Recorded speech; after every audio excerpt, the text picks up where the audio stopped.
Hey guys, today we're going to review a little bit for the type 2 polyatomic practice number 1 before we take our quiz on that.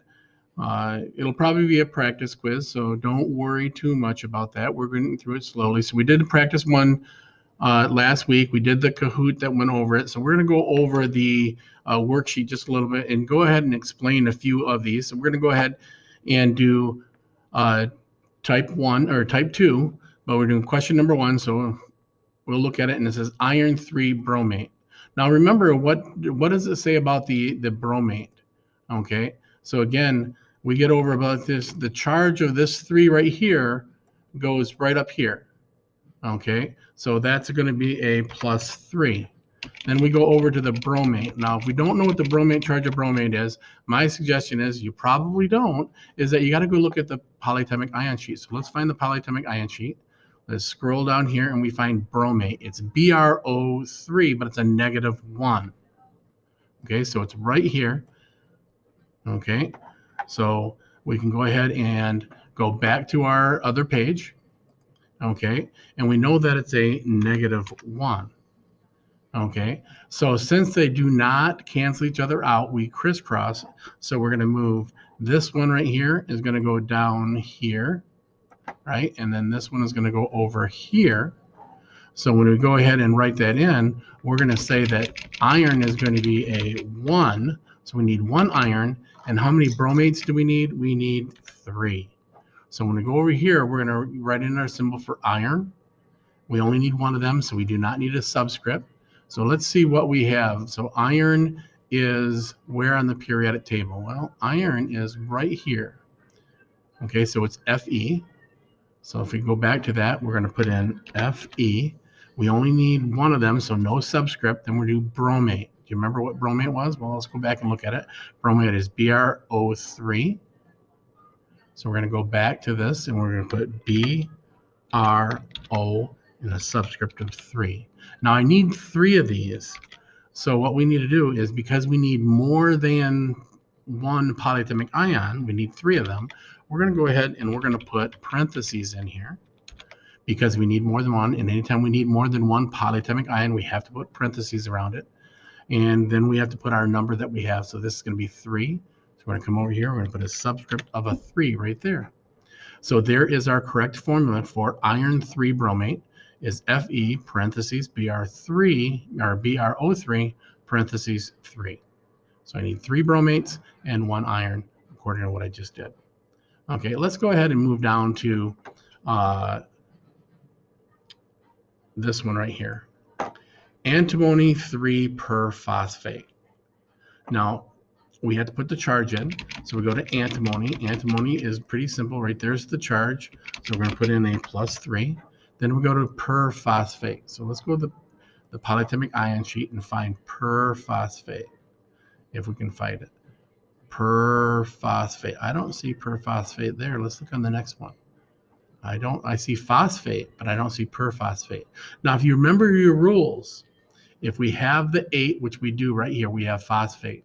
If we add 1 more oxygen, keep the charge, we can have perphosphate. And that's what we're going to do. So we're going to go back to our thing here, and we're going to say that this was going to be a -3 because phosphate was a -3, perphosphate also a -3. The charges do cancel out, so I just need to have 1 of each one. So we need to go ahead and find antimony on the periodic table. So let's go to the periodic table and look at right there is antimony, Sb, antimony. So we'll go back to this and we're going to put in antimony, Sb. Now we have perphosphate. Do you remember what that was? Okay, well, let's go back and look and make sure. Here's phosphate, so it's PO4. But remember, perphosphate is 1 more oxygen according to our rules. And so we're going to go back over here and so we're going to put PO parentheses 5. I only need 1 of them, so we don't need to have any more. Now remember, this 5 is not telling me that I have 5 phosphates. It's telling me that I have 5 oxygens in the phosphate. So we don't have to really put parentheses around it or anything else. So there's our formula for antimony 3 perphosphate. Let's go ahead and go down to the bottom, and let's do one here at the bottom. Let's do this one right here. We have MnCO4 4. Now, the thing about this, we're writing out the name. We have to look at this right here first and say, is Mn a type 2? Well, if I go to our periodic table, Mn is right here, and it's a transition metal. It's not one of our exceptions that are right here, zinc, cadmium, and silver. So that means it is a type 2. So that means we have to have a Roman numeral when we do it. So we have to calculate out what is the charge of manganese. We know that it's a plus, okay, but we don't know what the charge is. So we're going to just tap over here. We have CO4. We know that it's a minus, but what, a minus what? So let's go back to our polyatomic ion sheet. We said CO4. Well, I have CO3. If I add an oxygen, it should be percarbonate. So let's go over in the P's and see if we can find it. I don't have percarbonate over there. So we're going to do the exact same thing with carbonate, is that we're going to say that it's a -2, but we're going to add an oxygen, so it's going to be CO4. So we know what it is, but we know the charge is a -2. Okay, so if we go back to this right here, we know that this is a -2. Now, how many carbonates do I have? Well, I only have one, and the reason I know that I only have one carbonate, not 4, is because there's no parentheses. Look at the one below it. That says I have 3 of everything inside there. Here, there's no parentheses, so I only have 1 of them. So that means whatever my charge of that percarbonate is the charge of my manganese. So this is going to be a +2. So I'm going to kind of just get rid of this other one. Oops. So that means when I go ahead and type it out, I'm going to type out manganese, okay? And it's going to be a Roman numeral 2, because that's what our charge is right here, is a 2. And then we're going to put in percarbonate.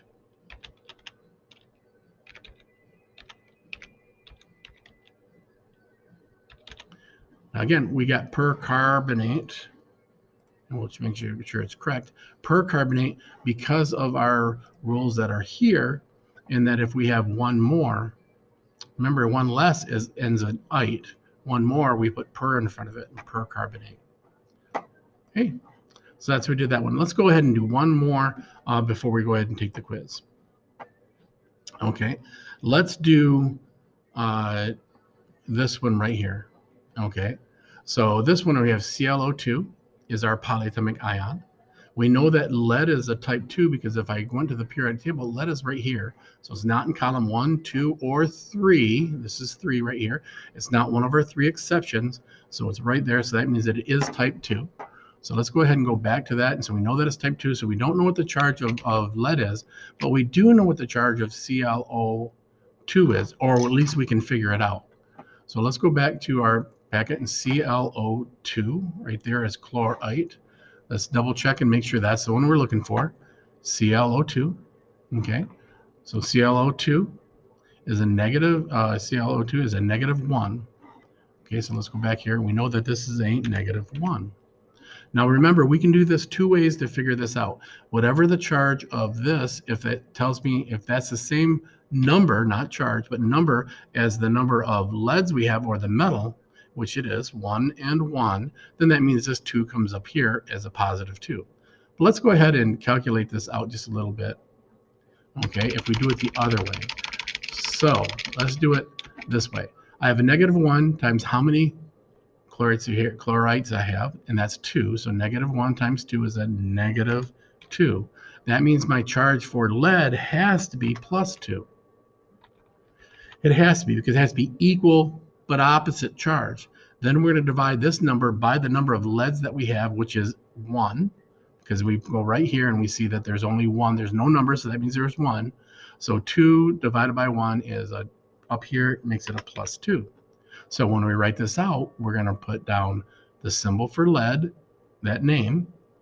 Okay, Pb is lead. And then we put the charge in Roman numerals. So we're going to put lead.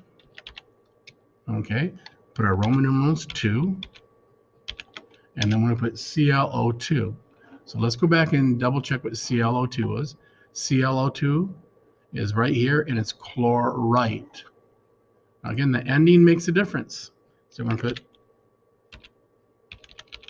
chlorite.